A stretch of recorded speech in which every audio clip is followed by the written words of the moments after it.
नमस्कार मित्रों। आज हम एक बहुत ही अच्छे श्लोक पर चर्चा करने जा रहे हैं। श्लोक इस प्रकार है। नरस्य भरणं रूपं रूपस्य भरणं गुणं गुणस्य भरणं ज्ञानं ज्ञानस्य भरणं क्षमा। मनुष्य का रूप वह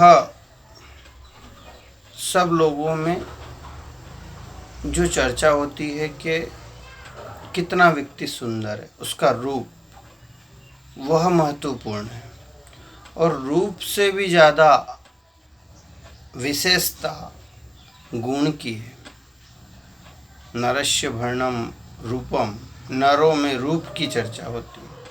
और रूपस्य भरणम गुणम, गुण रूप से भी ज़्यादा महत्वपूर्ण है और गुण से भी ज़्यादा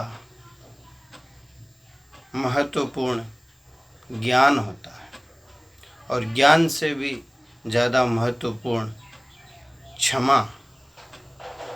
कहते हैं कि क्षमा बड़न को होत है, छोटन को उत्पात, विष्णु को क्या घटी गयो, जो भृगु ने मारी लात। तो क्षमा सबसे महत्वपूर्ण शस्त्र है। सब मनुष्यों में रूप की चर्चा होती है कि उसका रूप कितना सुंदर है। अरे भैया, रूप से भी ज़्यादा महत्वपूर्ण गुण है। क्योंकि दुनिया में यदि किसी की चर्चा होती है, यदि रूपवान की ही चर्चा होती है, तो कहाँ सुकरात रूपवान थे, पर उनमें गुण था, उनमें ज्ञान था। तो आज सुकरात को सब याद करते हैं कि दार्शनिक हो तो सुकरात जैसा। तो नरस्य भरणम रूपम रूपस्य भरणम गुणम, और गुण से भी महत्वपूर्ण ज्ञान है। क्योंकि गुणी व्यक्ति है पर वह दुखी हो सकता है, क्योंकि ज्ञान नहीं होने के कारण व्यक्ति दुखी हो सकता है। पर ज्ञान होने के बाद भी व्यक्ति के पास संयम नहीं है। किसी ने गलती करी तो क्षमा करने की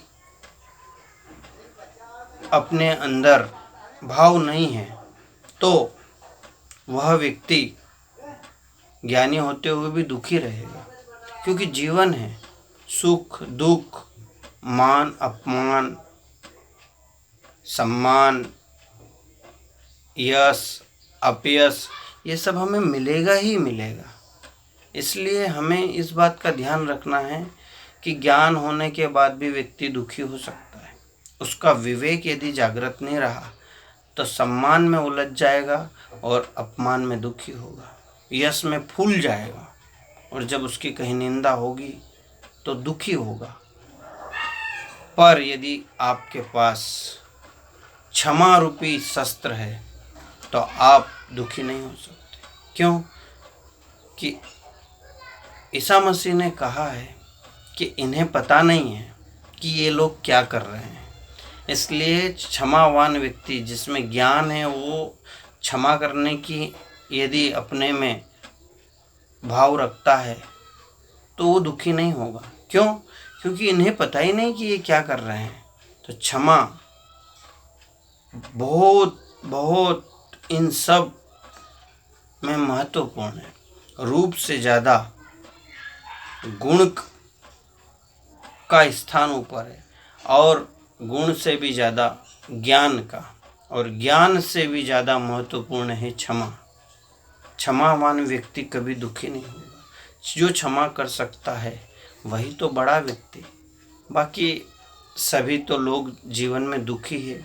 यदि जीवन आप कितना भी अच्छा व्यवस्थित जिए, पर सामने वाले व्यक्ति व्यवस्थित जी रहे हैं और वे अपने हिसाब से चले, ये हो ही नहीं सकता। इसलिए हम तो एक ही प्रार्थना करेंगे कि यदि कोई गलती करे या ना करे, उसे क्षमा करते चलो तो आपका जीवन सुखी और सम्मानित जीवन जी सकते हो।